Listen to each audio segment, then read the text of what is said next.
আমাদের জন্য সিয়াম ফরজ টানা 1 মাস 30 দিন বা 29 দিন। কোন কোন উম্মতের উপর 30 দিন না, মাত্র 3টা রোজা ফরজ ছিল। কয়টা? আওয়াজ করে বলেন। আপনাদের কি মনোযোগ আছে না গেছে? মনোযোগ আছে? তাকবীর পড়েন তো, লিল্লাহে তাকবীর। আমাদের 1 মাস সিয়াম ফরজ। পূর্ববর্তী অনেক উম্মতের উপর 1 মাস ছিল না, 3টা ফরজ ছিল। কয়টা? প্রতি মাসের 13, 14, 15 ফরজ ছিল তাদের জন্য। কারো জন্য শুধু একটা, আশুরার রোজা। কোন কোন উম্মতের জন্য 10টা।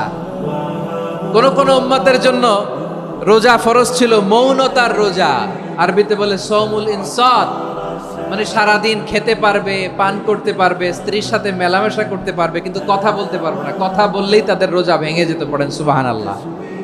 কি অদ্ভুত ব্যাপার! মৌন সম্মতির রোজা। যেমনটি সাইয়্যিদাতুনা মারিয়াম আলাইহিস সালাম বলেছেন, ইন্নী নাযারতু লির-রাহমানি সাওমা ফালান উকাল্লিমাল ইয়াওমা ইনসিয়া।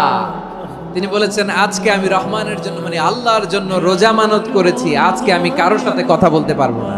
তো রোজা রাখলে কথা বলতে পারবে না কেন? কারণ ওই শরীয়তে রোজার বিধান ছিল সকাল থেকে সন্ধ্যা খেতে পারবেন, পান করতে পারবেন, কিন্তু কথা বলতে পারবেন না। কথা বললেই রোজা ভেঙে যেত। সুবহানাল্লাহ বলেন। তাহলে সব জাতিগোষ্ঠীর উপরে রোজা ফরজ ছিল, কিন্তু ধরনটা ভিন্ন ছিল।